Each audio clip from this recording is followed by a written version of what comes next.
সংগঠন বা দল হিসাবে কাউকে বিচার করার জন্য এদেশে প্রচলিত আরো অনেক আইন আছে।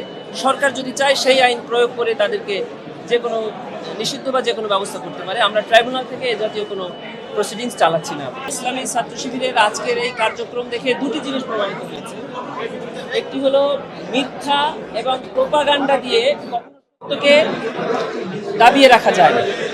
গত 15 বছর ইসলামী ছাত্র শিবিরের বিরুদ্ধে যে প্রোপাগান্ডা গত সরকার চালিয়েছে এবং বইয়ের পাতায়, সংবাদ সম্মেলনে, পত্রিকায়, ইলেকট্রনিক অ্যান্ড প্রিন্ট মিডিয়াতে ইসলামী ছাত্র শিবির সম্পর্কে আমাদেরকে এবং জাতিকে যে চিত্র তুলে ধরা হয়েছে, আমরা আজকের এই অনুষ্ঠানে এই ফ্রেমবন্দি 36 জুলাইতে এসে দেখতে পেরেছি যে ইসলামী ছাত্র শিবির একটি মেধাবী এবং ক্রিয়েটিভ সংগঠন। আমরা আন্তর্জাতিক অপরাধ ট্রাইব্যুনালের প্রসিকিউশন অফিসের পক্ষ থেকে আমরা কয়েকজন প্রসিকিউটররা আজকের এই ফ্রেমবন্দি 36 জুলাই এই চিত্রশালাটি দেখতে এসেছি।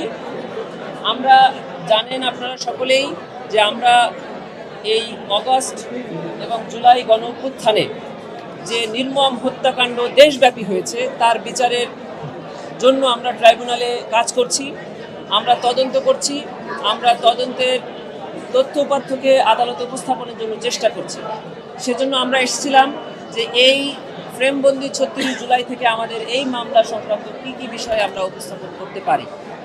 একটি জিনিস খুব মনে হয়েছে যে এই ইতিহাস মুছে ফেলার কোনো সুযোগ নেই এবং ইসলামী ছাত্র শিবির যে কাজ করেছে, আমি সকল রাজনৈতিক, অরাজনৈতিক, সামাজিক সকল সংগঠনকে আমি আহ্বান জানাবো যে আপনারা প্রত্যেকের স্থান থেকে এই ধরনের প্রোগ্রাম চালু রাখবেন, করে যাবেন, যেন এই দেশের এবং দেশের বাইরে প্রত্যেকটি বাঙালির অন্তরে এই জুলাই গণঅভ্যুত্থানের ইতিহাসটি অন্তরে থেকে যায়।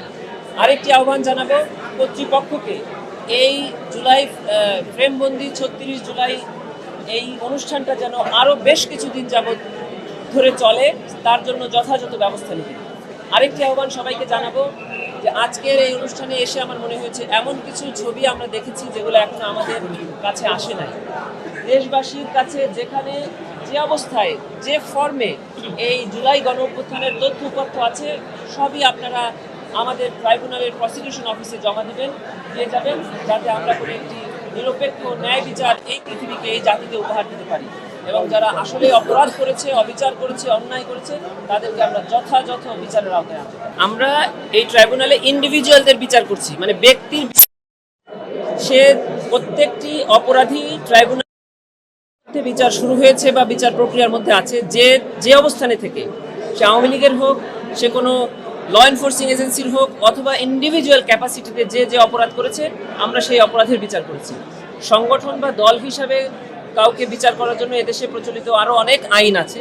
সরকার যদি চায় সেই আইন প্রয়োগ করে তাদেরকে যে কোনো নিষিদ্ধ বা যে কোনো ব্যবস্থা করতে পারে। আমরা ট্রাইব্যুনাল থেকে এ জাতীয় কোনো প্রসিডিংস চালাচ্ছি না, আমরা শুধু ইন্ডিভিজুয়ালদের বিচার করছি। ইতোমধ্যে পুলিশ, ইন্টারপোল যেটাকে বলে, ইন্টারন্যাশনাল পুলিশের কাছে আমরা বেশ কয়েকজন পলাতক আসামি, যাদের ব্যাপারে আমাদের কাছে তথ্য আছে যে তারা কে কোন দেশে কোন শহরে আছে, তাদের ব্যাপারে রেড নোটিশ জারি করার জন্য অ্যাপ্লিকেশন করেছি।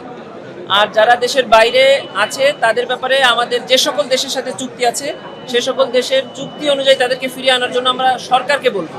মূলত এই দায়িত্বটি সরকারের, প্রসিকিউশন। ভারতের কার্যক্রমে আমরা বিরাট সাহস পাচ্ছি, কারণ এদেশের প্রত্যেকটি মানুষের অন্তরে এদেশের প্রতি ভালোবাসা যে আছে এবং ছিল, এটি ইতিমধ্যে প্রকাশ পেয়েছে।